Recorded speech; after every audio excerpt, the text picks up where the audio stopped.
Alfonso, un placer verte. Igualmente, Luis, gracias por invitarme. Es sencillo lo que tenés que hacer. ¿Me explicás el momento económico? Es así de ¿Nos alcanzará simple. el programa no? Tenemos 55, así que supongo que algo vamos a despuntar. Sí, bueno, pasa de todo, ¿no? Y no podés evitar hacer una referencia al punto de partida o al punto de llegada, diría yo, del gobierno anterior.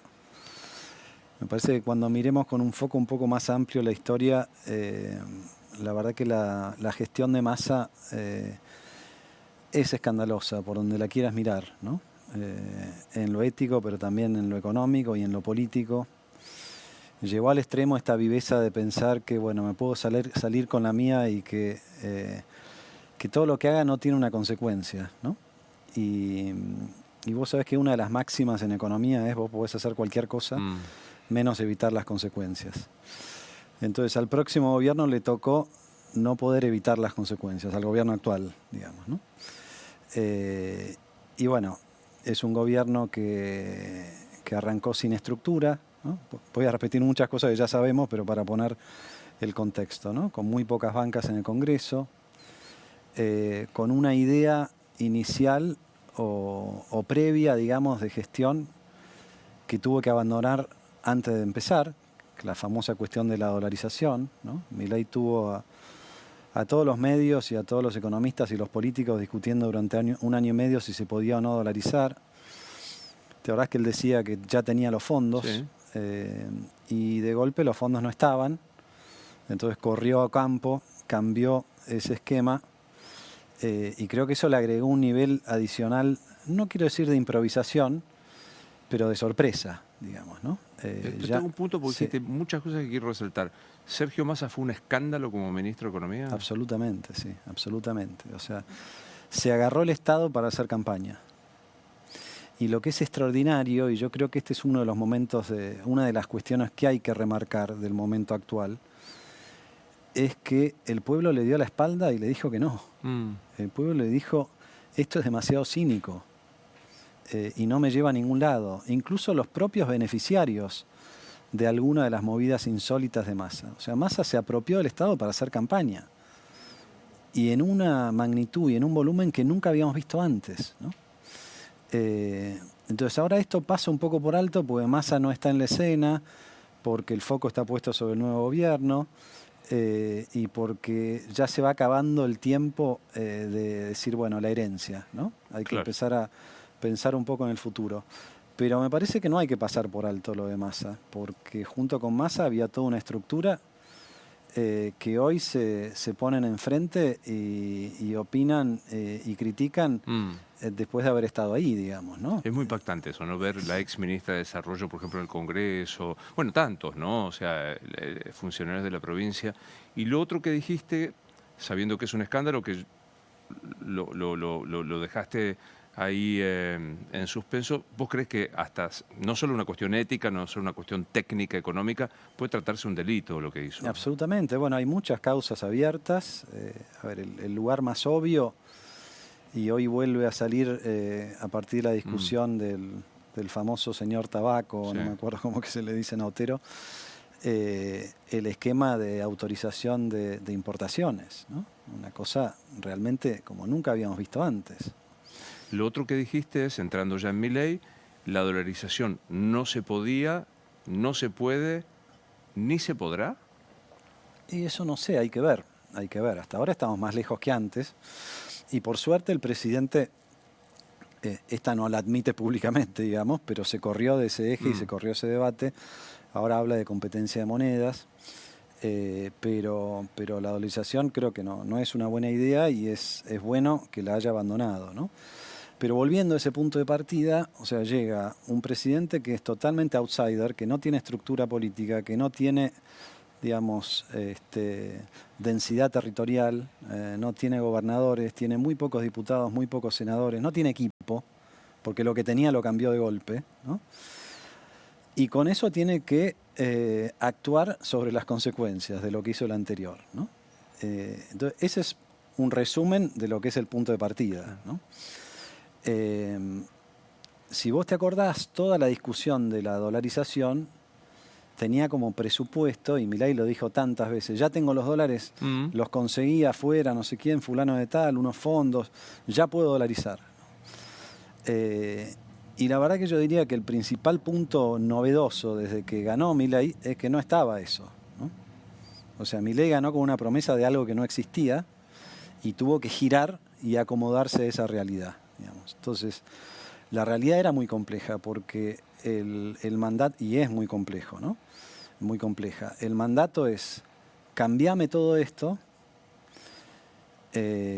sin estructura política, sin alcance territorial y sin recursos, ¿no? Entonces, realmente el desafío hay que ser justos en el análisis y en la crítica, porque el punto de partida era ese, ¿no? Entonces, ¿qué fue lo que me parece la decisión de Milei? Fue, bueno, me olvido de la dolarización, pongo el foco en déficit cero, el mantra de mi gestión es déficit cero, el ancla, como decimos los economistas, ¿viste? Es, bueno, esta promesa.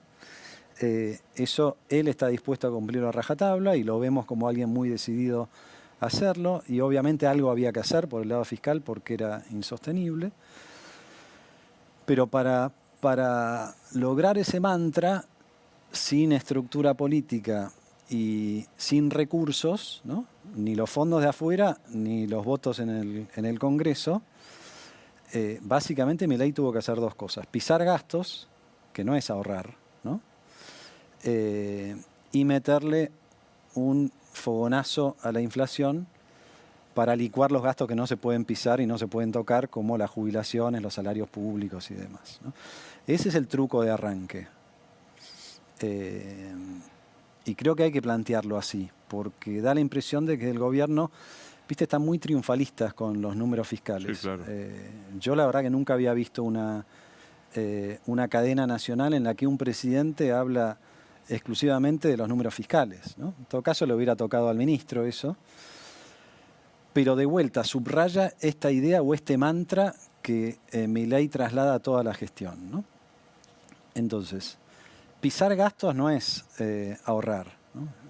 Ayer veía un meme que está dando vuelta en Twitter de una foto muy agradable de una familia típica de clase media que dice, bueno, no pagué la prepaga, no pagué la hipoteca, no pagué el club, y tengo un ahorro bárbaro, así que ahora me voy a dar algún gusto.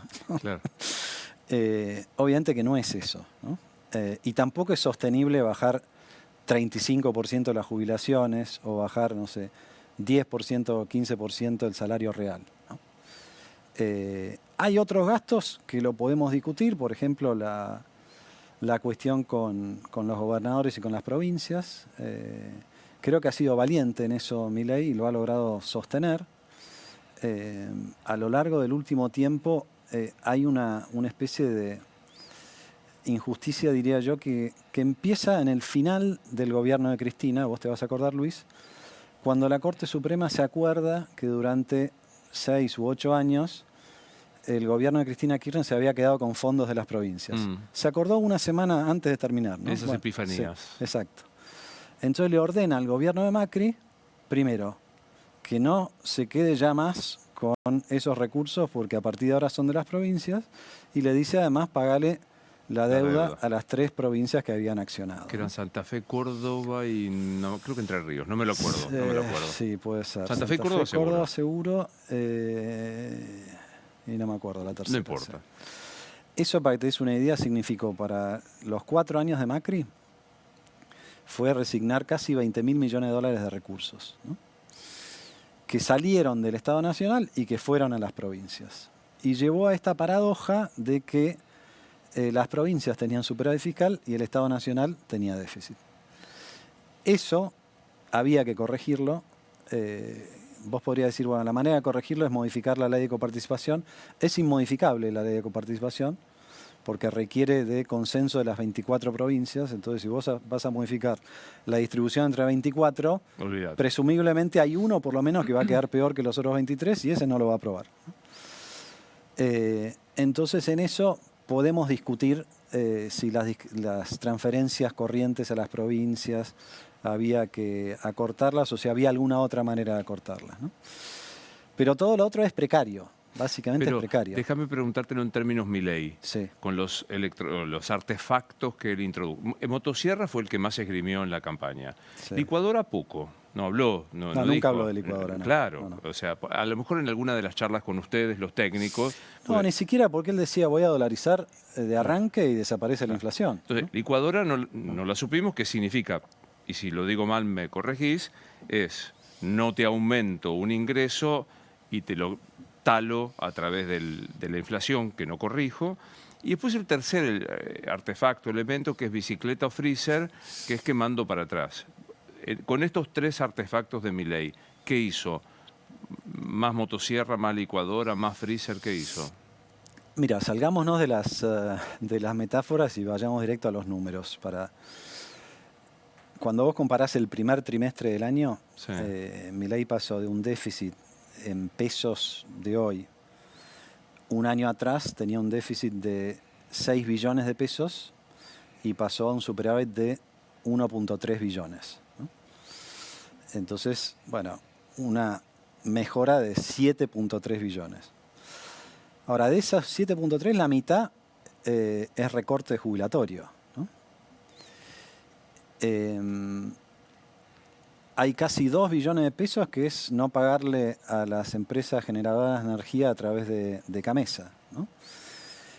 Y después hay entre medio billón y 1 billón de pesos, que es el nuevo impuesto. ¿Te acordás que Milei dijo que no iba a poner impuesto? Que es el impuesto país, que les dio un empuje fuerte de entrada, pero que se va como agotando, digamos, ¿no? Se va agotando por la inflación. Entonces, más que los artefactos electrodomésticos, yo lo que me pregunto es cuánto se puede sostener esto a lo largo del tiempo. ¿Y cuánto se puede? Y bueno, depende exclusivamente de si se recupera o no la economía. Por eso la desesperación que tiene el gobierno por hacernos creer a todos que se viene la B, ¿no?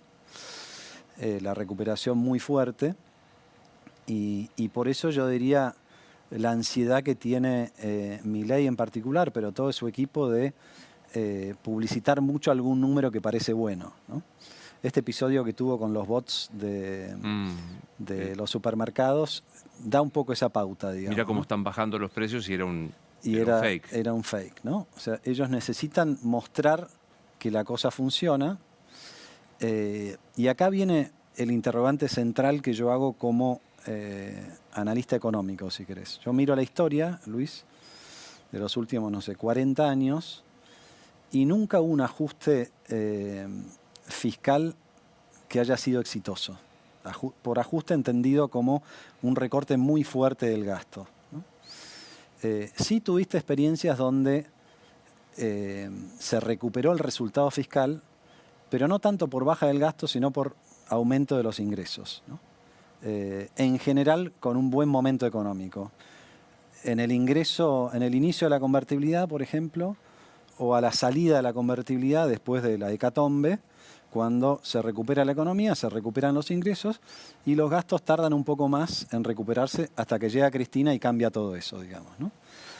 Pero salvo un episodio muy corto durante el gobierno de Ilia, con Pugliese de ministro de Economía, curiosamente, mejoraron los números fiscales como consecuencia de más recorte, no del crecimiento. Entiendo. ¿Por qué digo esto? Porque, como yo te explicaba antes, lo que vino fue el patear gastos y el fogonazo inflacionario, ¿no? Que come. Que come. La consecuencia del fogonazo inflacionario es que cayeron los ingresos, básicamente, en términos reales. Jubilaciones, salarios del sector público, pero también salarios del sector privado. Y cayó mucho el valor real del dólar al que se comercia, sobre todo el exportador. Para graficar esto, Luis, si vos tomás el dólar de exportación el 9 de diciembre y lo traes ajustado por inflación hasta hoy, ¿no? El dólar de hoy del exportador está un 35% más bajo que este. Entonces, cuando vos ves ese panorama, decís, yo lo que digo es, hace falta una recuperación económica porque los planes anteriores, Machinea a finales de los 90, Duhovne en el gobierno de Macri, la propia dinámica recesiva del recorte del gasto te llevó a menos ventas, menos actividad económica, Menos recaudación. menos recaudación. Como hay menos recaudación, hay que hacer otro ajuste en el gasto y eso Es te un lleva ciclo. a una espiral hacia Entiendo abajo. perfecto. Estamos en ese lugar con un interrogante más, que es cuando sucede este círculo vicioso, entras en un terreno que todavía no entramos, pero que podríamos entrar, que es la propia desaceleración de la economía te lleva al mercado laboral y te lleva a un lugar sagrado, sobre todo para muchos de los votantes de Milei, ¿no? Una cosa es decir, bueno, yo banco a Milei porque todo lo anterior me pareció un desastre y hay que cambiar y hay que sacudir el tablero. Y aunque eso sea doloroso, yo acompaño. Bueno, cuando aparece un primo, un tío, un hermano, un padre que pierde el empleo, Ahí y ya no me gusta tanto. ya no te gusta tanto, ¿no? Entonces, no digo que esté sucediendo, Pero hay lamentablemente hay un signo de... algún indicio. Empiezan a haber suspensiones en automotrices, adelanto de vacaciones, que son, para los que somos viejos y no entendemos nada de economía, pues sí, lo próximo es lo otro, el despido. Exacto. Entonces, me pongo en la cabeza del gobierno y te dice, bueno, no, esto va a ser una recuperación en B. Ok, vamos un poquito a hacer economía de vuelta, Luis. La demanda interna o la demanda de agregada, como decimos los economistas, depende de varios capítulos, ¿no? Uno de esos capítulos es la exportación. Con el tipo de cambio de exportación tan bajo en términos reales, es muy difícil imaginarse un boom exportador, ¿no? Que es lo que le pasó a Néstor en el 2003, por ejemplo. Tipo de cambio muy alto, buenos precios internacionales, se recupera mucho, primero el agro, después la industria, y todo eso pone en marcha. Hoy es difícil ver eso. Podés ver el sector minero como una excepción, pero es difícil imaginar que haya un boom exportador que te lleve para adelante toda la economía. El gasto público, que también es, obviamente... Está parado. Está parado. El consumo también. El consumo va a seguir parado mientras los salarios estén tan deprimidos Claramente. y las jubilaciones están deprimidas. Entonces, lo que no se ve es de dónde va a salir la recuperación en B que te evita la espiral o ese círculo vicioso y que te pone el programa en la senda correcta. Hasta ahora... Quiero resaltar esto, que a mí me pareció de manera muy gráfica y lo explicaste. Esta espiral es recorto, me achico, recorto para compensar esto y tiene un límite que me parece más social que otra cosa, o sea, reacción social que otra cosa. A esto le agregamos la reacción social. Yo hasta ahora te hablé solamente de la cuestión técnica, económica, ¿no? Por eso mencioné a Machinea y Duhovne, les pasó a ellos. En la segunda mitad del gobierno de Macri, déficit cero, dijeron. Y era el programa original, pero lo aceleraron para llegar muy rápido. Y la consecuencia de eso fue que se cayó la economía. Lo mismo le pasó a Machinea, ¿no? Vos ahora lo que sí hay es mayor tolerancia al ajuste, porque Milei no lo escondió durante la campaña. Lo dijo con todas las letras. Y en eso tiene mucha credibilidad. Y por eso se sostiene esta esperanza. Vos mirás indicadores de confianza del consumidor o confianza en el gobierno. La estoy pasando pésimo, ¿no? O sea, situación actual para abajo, expectativa de futuro para arriba. Es raro, nunca tenés esto durante mucho tiempo. En algún momento o este baja o este sube. Claro. En los planes exitosos subió este y se convalidó la... La paso mejor, Exacto. la estoy pasando mejor, entonces bueno, hay como... Ahora que bueno, que lo leía hace bastante ya a Oliveto, que decía, hoy estamos en recesión con ilusión, creo que fue la expresión que Está él bien utilizó. eso, sí, está bien, está bien. Pero empiezan a aparecer algunas cuestiones, digamos, ¿no? A ver, la marcha de la educación. Me parece que no la tenemos que pasar por alto por muchísimas razones, ¿no? Porque vos podés tener una discusión. A ver, yo no creo en ninguno de los dos extremos. El Estado de masa, hiperpresente, hipercorrupto, hiperbobo, o el Estado Milei anarcocapitalista, inexistente o absolutamente ausente. Tiene que haber algo en el medio, ¿no? Y ese algo en el medio inexorablemente va a tener dos capítulos que no pueden nunca no estar, no pueden faltar, que es la educación, porque es la única manera de igualar oportunidades, mejorar el capital humano y proyectarse con mejora de productividad, es lo único que te va a mejorar el salario, y la inversión en infraestructura. que es bastante idílico pensar que todo lo va a hacer el sector privado, ¿no? Hay magnitudes de inversión en infraestructura que solamente la pueden hacer el Estado, ¿no? Entonces, en el programa de Milei falta eso, ¿no? Y yo creo que la manifestación del otro día fue un recordatorio de que falta esa dimensión. No está ni siquiera en los puntos del acuerdo del 25 de mayo, ¿no? Y te agrego algo más, Luis. Yo no creo que esto sea el punto de inflexión de algo que... El otro día alguien decía, esto es como la 125 de Néstor. Me parece que es muy temprano para decir eso. Pero lo que sí veo en este reclamo, mayoritariamente de jóvenes, que es, digamos, el núcleo duro del apoyo que tiene Milei, veo que es una señal de que hay límites a lo que se puede hacer. Infranqueables.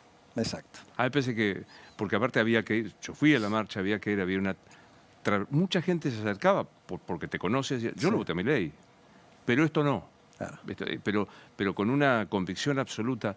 Y te puedo agregar algo sí, más, claro. no me quiero extender demasiado, pero Lo que necesites. en esta comparación que hacen algunos con la 125, yo la uso para marcar este punto. La 125, bueno, eran los Kirchner que querían perpetuarse en el poder y querían tener acceso a una caja todavía más grande con mayores retenciones, ¿no? La discusión era acerca del... A ver, las retenciones en ese momento quizás representaban el 25% de los ingresos del Estado Nacional, ¿no? Esta cuestión particular presupuestaria de la educación pública representa el 3% del presupuesto. Entonces, Claro. pelearte con algo tan importante como la educación, que es, es el foco del futuro, y encima hacerlo por recursos que en el marco de lo que estás intentando hacer son No pequeños, mueven, no sí. mueven, creo que es un error político importante. Y me parece que lo aprendieron, no lo van a decir de Sí, vuelta en público. a diferencia de Kirchner, de Cristina con la 125, que redobló, en términos Milei, el comunicado que sacan, objetivos nobles, no me acuerdo cómo Sí. era, es una corrección. Y cambian la negociación y se sienta Sí. con el rector de la UBA, que había sido muy crítico.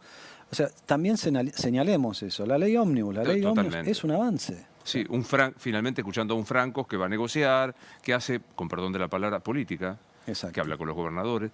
Esto que te pregunto ahora luego con especial respeto, porque es el primer magistrado, pero digo, como economista, como colega de él, ¿Javier Milei es? Definímelo. Bueno, me parece que es un economista de convicciones muy fuertes y que mira una sola parte de la biblioteca de los economistas. Y está convencido por su recorrido, que no fue siempre liberal, ni mucho menos anarcocapitalista, de que ese es el camino. Entonces ya cuando hay una cuestión de... Salud. Cuando llevas a la esfera de la convicción, es más una cuestión ideológica que técnica, digamos, ¿no? Creo que es un gran comunicador. No conozco su actuación concreta como profesional de la economía como para poder evaluarlo, ¿no? El nuevo caballito de batalla es: llevamos a la inflación mucho más rápido, de un dígito, mucho más rápido de lo que lo esperaban. ¿Te parece que hay verosimilitud en que mayo, este mes que transitamos, va a ser de un dígito la inflación? Todo indica que sí, pero también hay señales de que es difícil sostenerlo en el tiempo eso, y por eso el Ministerio de Economía anunció que patean para adelante algunas cosas que venían en mayo. Aumento de tarifa. Claro. A ver, esto no lo podés planificar y lo mirás para atrás y sirve para la discusión que estamos teniendo, pero en estos programas de estabilización, viste que muchos le critican a Milei que no hay un programa. Bueno, veamos cómo sucede. En principio creo que le faltan bastantes cosas al programa, pero bueno, si el juicio es la baja de la inflación, hay que tener dos cosas en cuenta. El punto de partida, por eso yo te decía, el fogonazo inflacionario. Y era obvio que después de ese fogonazo iba a bajar, ¿no? Pero la segunda dimensión es el ritmo al cual baja, y que ese ritmo sea, voy a usar una palabra que es muy técnica de matemática, que es monótono. Monótono es cuando la observación actual es siempre más baja, en este caso, que la anterior. Digamos, no tenés serrucho. Ujú. Yo creo que el gobierno está muy jugado a que no haya serrucho.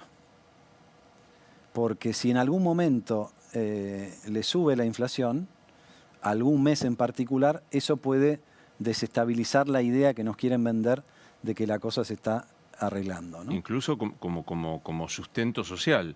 Digo, si la inflación hoy es, pongamos 9, no sé, la de mayo, pero después viene un 11, esto genera Y un no porque sé están qué. como sobregirados con la idea de que esto está funcionando bárbaro, es el único ajuste en la historia mundial que hicimos tan grande y logramos bajar la inflación. Entonces, yo en general, no solamente en el caso de Argentina, en cualquier lugar del mundo, cuando veo a gobernantes y a ministros tan entusiasmados con los resultados, digo, cuidado, ¿no? Y además, volviendo a la cuestión técnica, y esto es algo que también nos pasó a nosotros, hay una especie de tensión entre los logros inflacionarios y los logros fiscales, Claro. ¿no? Entonces, vos lo que necesitas para bajar la inflación, a veces te juega en contra de lo fiscal. Y en este caso en particular, como dijiste que lo fiscal iba a ser el ancla inviolable, sagrada, intocable, y nos vamos a tirar el cuerpo a las llamas antes de no cumplir con el superávit, entonces ahí hay un problema, ¿no? Porque si para bajar la inflación tenés que sacrificar puntos fiscales y esos puntos fiscales eran el punto de partida para bajar la inflación, Claro. entra esa cuestión, ¿no? Eh, Lo eh, mismo pasa, fíjate, con el tipo de cambio. Yo te decía, bueno, en algún momento algo hay que hacer con el tipo de cambio, ¿no? pero yo que Ahora, no entiendo economía real, no me estoy poniendo una... me complica, me doy cuenta que si corregís un precio, el del dólar, al 2% mensual y tenés una inflación de 2 dígitos, en algún momento este precio te queda pisado, te queda mal. Este es mi argumento, ¿está mal? no, está perfecto. Y hasta el ministro de Economía lo admitió el otro día en una exposición, creo que en la Bolsa de Mm, Comercio, donde dijo, bueno, vino el tipo de cambio, el peso fuerte vino para quedarse, ¿no? Y ahí es donde yo digo, a ver, puede ser que esta sea la manera en que lo plantean. Le está faltando futuro al gobierno de Milei. No lo critico por eso, porque quizás no es tiempo todavía, teniendo en cuenta todo el lío que recibió, ¿no? Pero sí creo que es algo que hay que cuidar por definición, por razones obvias, pero mucho más en el caso de Milei, donde, como dijimos hace un rato, una parte importante de sus seguidores son muy jóvenes. claro. Entonces, ¿qué le estamos ofreciendo? ¿Qué le está ofreciendo Milei o qué le está ofreciendo también la dirigencia política, ¿no? Hablemos un poco de la dirigencia política que está enfrente. Está enfrente y está muy condicionada por lo que hace o no hace Milei, y no aparece un discurso de futuro. O sea, no aparece una idea de, está bien, va a bajar la inflación. ¿Y después qué pasa? ¿Cómo vamos a volver a crecer? ¿Cuál va a ser nuestra inserción en el mundo, ¿no? ¿Quiénes van a ser nuestros socios comerciales? ¿Quiénes van a ser los sectores que van a generar empleo, ¿no? Todo eso está absolutamente fuera de la discusión. Fíjate la política exterior, Luis. ¿Cómo definirías vos la política exterior? ¿Estamos peleados con todos nuestros vecinos y estamos enamorados de Trump y Biden al mismo tiempo, si es que se puede hacer eso, Mm. y con una situación muy compleja en el apoyo a Israel por todas las cuestiones, digamos, conexas de geopolítica que ya conocemos, digamos? Pero ¿es viable una Argentina en el futuro que no dialoga con Brasil, que no dialoga con Chile, que no dialoga, incluso ahora vino la calle Pou y viste que la calle Pou un poco le marcó la cancha? Muy impactante. Un Eh, liberal, asumo que no será sospechado de colectivismo. Quiero creer que no, sí. ¿No? Y dijo el Estado presente, la igualación para después sí, el mérito y demás. Fue muy impresionante. Sí, la fue calle muy Pou. fuerte eso. Sí. Te hago esta pregunta, es económica, pero también tiene una faz política y personal. Leía una psicoanalista que dice que es hora de reivindicar la autoestima, porque no hay modo de considerar al otro si uno no se considera a sí mismo, ¿no? Pero ella hablaba de grados, una autoestima sana, con perdón de la palabra, un cierto narcisismo y una suerte de soberbia. ¿En qué estado está el gobierno? ¿Está en autoestima fuerte, narcisismo o soberbia? Yo creo que un poco de las tres. Sí, un poco de las tres, depende a quién mires, y depende del momento, ¿no? Creo que los modos de Milei son déjame decirlo, son realmente inaceptables, ¿no? Cuando Milei se mofa y se burla de quien le parezca que se tiene que burlar, cuando insulta, cuando dice que el que fuga plata es un héroe, me parece que eso sí demuestra un estado de soberbia preocupante, ¿no? Y además de que no está fundamentado, por supuesto, ¿no? Pero sí, es cierto que en política, en cualquier cargo, un poco te la tenés que creer, porque Sí, no. y mucho más teniendo en cuenta el punto de partida que recibió este gobierno, ¿no? Entonces, a ver, algunas cosas le tenemos que perdonar en ese, digamos, devenir soberbio, si querés, del presidente. Algunas otras cosas hay que marcar, porque la verdad que yo lo veo un poco atrapado en este desafío, Luis, que es, a ver, él recibió un mandato muy contundente de cambio, como creo que nunca en la historia. Macri no recibió ni el 10% de mandato de cambio de lo que recibió Milei, ¿no? Y como dijimos antes, no le dieron las herramientas. El pueblo lo votó a Milei como presidente, cambiame todo, pero las herramientas son las que tenés, ¿no? Entonces, para arrancar, el cambio necesita mucha disrupción, no hay ninguna duda de eso, ¿no? Sin disrupción no hay arranque. Pero sin consenso no perdura. Y lo disruptivo a veces va a contramano del consenso, ¿no? Y eso es básicamente, yo hablo con mucha gente afuera, si tuviera que resumir en una idea cómo lo están mirando Argentina hoy, están gratamente sorprendidos por esta pasión de Milei por avanzar sin importarle el costo político, creen que a eso hace falta en Argentina, pero muy expectantes, en algún caso preocupados, de que esto no sea simplemente un espasmo y que después no se pueda sostener. El cambio perdurable es el que se aprueba en el Congreso, se aprueba con las leyes y se establece en las instituciones, ¿no? Entonces, a espaldas del Congreso, peleándote con todo aquel, y no digo solamente los dirigentes políticos, los periodistas, ¿no? Creo que hay un punto de equilibrio entre esas dos cuestiones, la disrupción y el diálogo, que todavía no encuentra el gobierno, ¿no? Entra por ahí el presidente Milei. ¿Qué le decís si te pide una opinión? Si me pide una opinión, le digo todo esto que te dije hasta ahora, digamos, que hay que tener cuidado porque un plan de estabilización que solamente ajusta el gasto público nunca funcionó, ¿no? Le pediría que siga aprendiendo de sus errores, creo que en algunos casos y en silencio lo viene haciendo, ¿no? Y le pediría que vaya ajustando también su relación con toda la sociedad, ¿no? Y con el gabinete también. A veces da la impresión de que los miembros del gabinete son como fanáticos de una secta, ¿no? ¿Viste? Cuando le preguntan por Milei, es como que no hay palabras, no alcanzan las palabras para describirlo. A mí eso me asusta un poco. Y imagino que es más una cuestión de oferta que de demanda, ¿no? En el caso. Qué bueno. Vos que fuiste el primer ministro de Mauricio Macri, algunos dicen Milei está haciendo lo que Mauricio hubiese soñado. ¿Es? No, yo no creo eso. Me parece que a ver, no era lo que Mauricio soñaba en el momento de asumir, ni ahí. Creo que después Mauricio hizo como un recorrido propio de él, alguna charla he tenido con él, en el que ex post empezó a creer eso que vos mencionaste. Pero no era ni por ahí el punto de partida nuestro. Luis, nosotros en discusiones internas del gabinete no sabíamos si llegábamos a marzo, esa es la realidad. Teníamos el peronismo en contra, teníamos el sindicalismo en contra, teníamos todo en contra y no teníamos un mandato de cambio, ¿no? Había que pilotearla.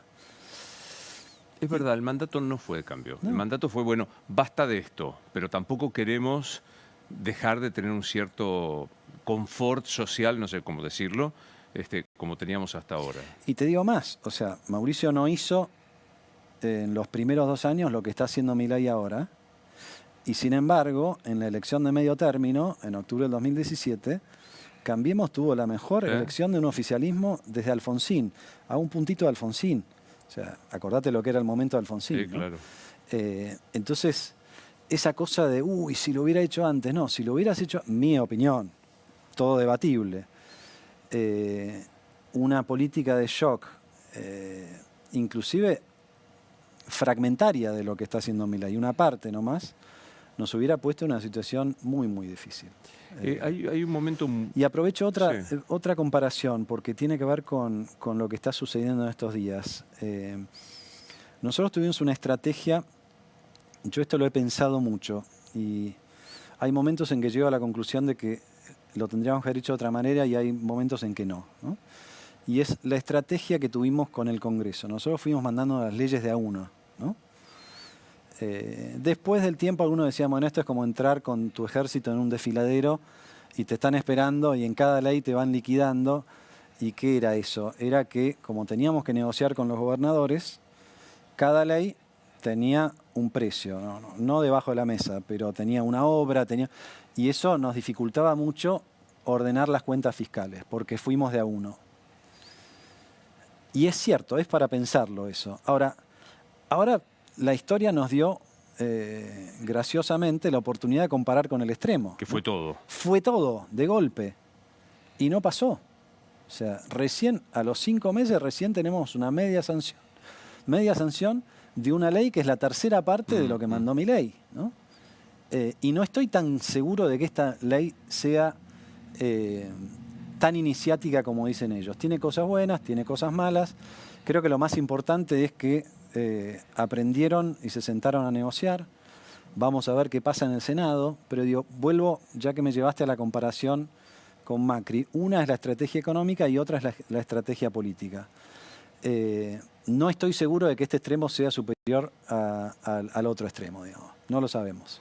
Hubo un momento clímax en tu gestión que fue aquella tarde del anuncio del levantamiento del cepo. Sí. A donde yo fui a cubrir eso y recuerdo... ¿Estabas ahí en la sala? Estaba ahí en Bien la sala, colado, porque yo no soy acreditado. Uh-huh. Pero digo, era un momento donde se podía pasar cualquier cosa. Sí. Yo recuerdo este tono que vos usás ahora y que usás siempre para explicar con cierta calma. Cuenta el cuento que a último momento Mauricio te preguntó, ¿estamos seguros de esto? ¿Es cierto eso? No, él estaba convencido. A ver, levantar el cepo para Mauricio era como para Milei dolarizar. Fue su caballito de batalla durante toda la campaña, a contramano de lo que le decían varios asesores, ¿no?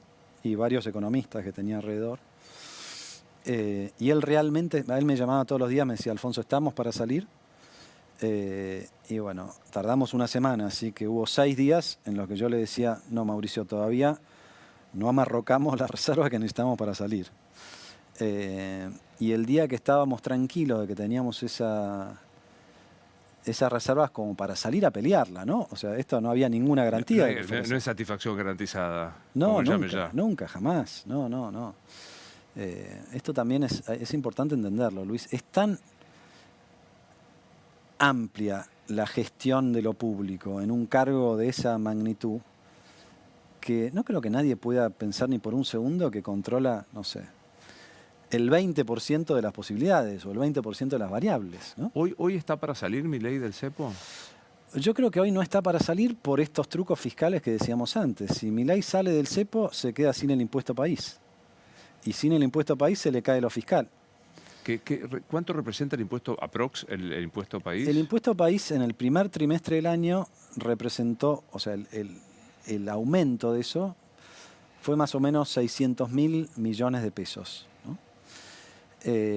Pero muy empujado por 2 cosas.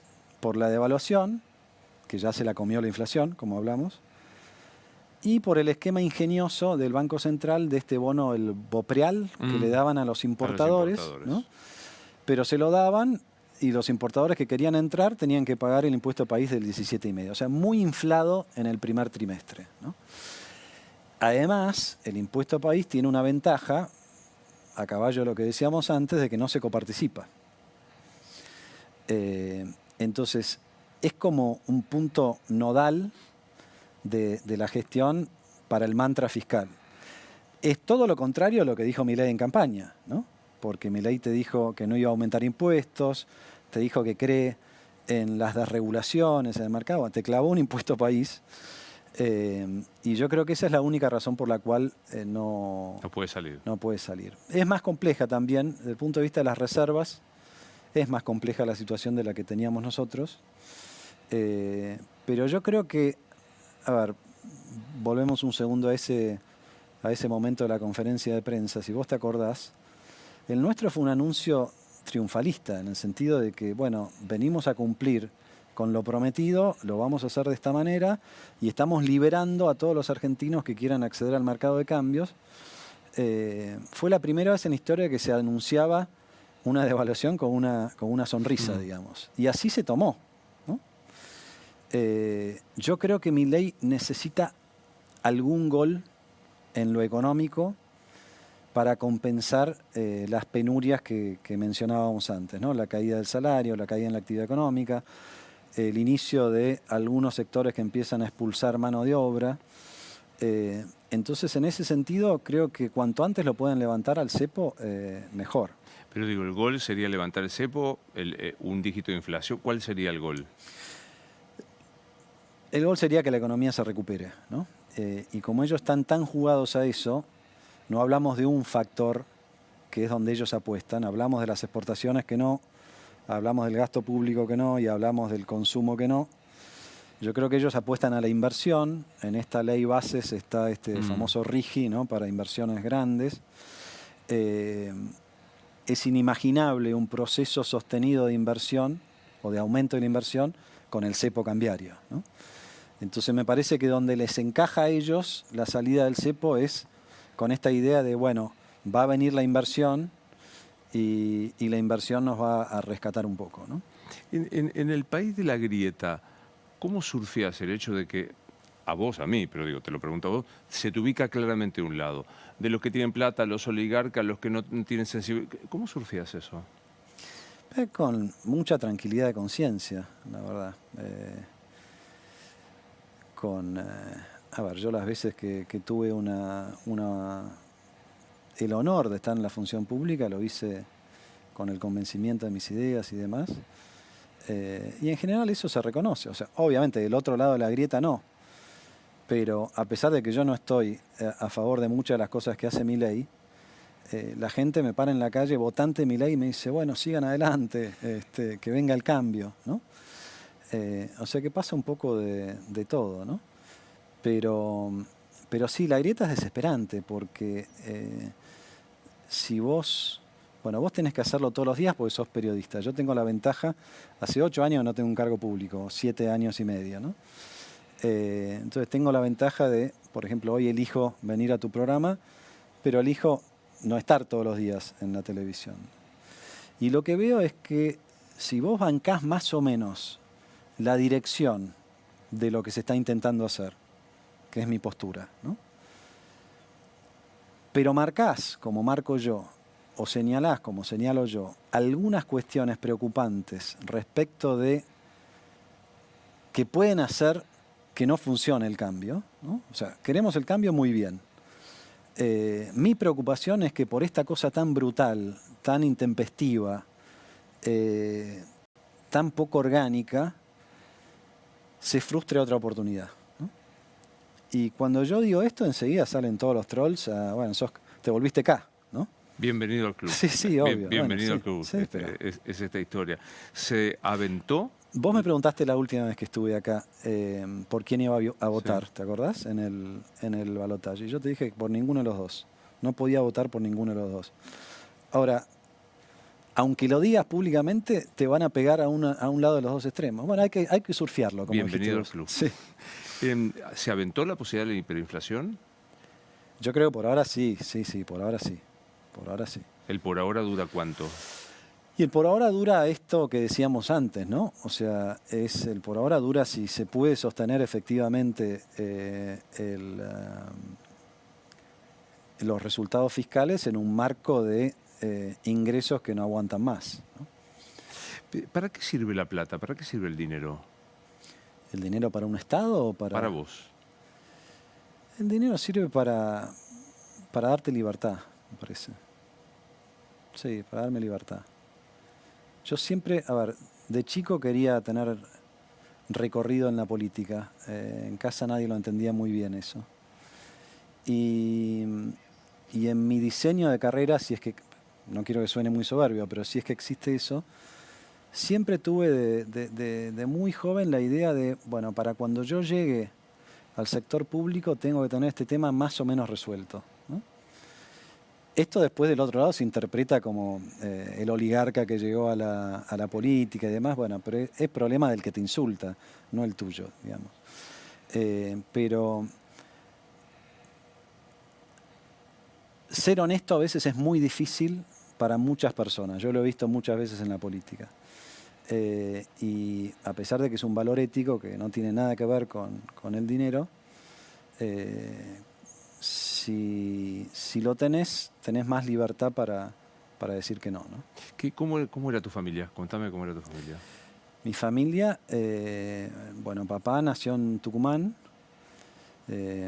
venía de una familia, mi abuelo fundó un ingenio en Tucumán, muchos hermanos tenía papá, pero él era un poco el que se cargó el mandato al hombro, digamos, ¿no? Mi abuelo tiene una historia extraordinaria que no creo habértela contado, pero mi abuelo era radical, diputado provincial. Él quedó huérfano muy joven, se murieron sus dos padres, y era el mayor de varios hermanos, y tuvo que salir a laburar a los 16, a mantener a sus hermanos, ¿no? Y bueno, él tenía el bichito de la política, bueno, fundó una empresa, tuvo este ingenio, después se dedicó a la política. Yo creo que mi abuelo hubiera sido gobernador de Tucumán si no venía el golpe de Perón, ¿no? Pero en una discusión le decían pico de oro a Fernando Pratgay, mi abuelo, porque parece que era un orador extraordinario, ¿no? Y en una discusión en la legislatura de Tucumán, que como tantas otras ganó, termina el debate y se queda como rumiando y dice, acabo de despedazar a alguien que es abogado y yo no soy ni siquiera bachiller, dice. No puedo soportar más esta situación, dice. Y a partir de ahí se internó, se fue de Tucumán y se metió en Paraná, Entre Ríos, y en 2 años terminó el bachillerato y toda la carrera de abogado, entera, ¿no? Y yo tengo colgado en mi oficina el telegrama que le manda a mi abuela el día que se recibió. Es impresionante, ¿viste? Bueno, eso era mi abuelo y mi viejo tomó mucho de eso, ¿no? Entra por ahí tu viejo, ¿qué le decís? Y primero me tengo que sentar a conversar y a ver cómo está, ¿no? Se fue ya hace 7 años pasaron ya. El viejo heredó eso que te digo, ¿no? Yo creo que tenía del viejo tenía esa cosa de la obligación, el mandato, la imposición, la honestidad brutal, ¿no?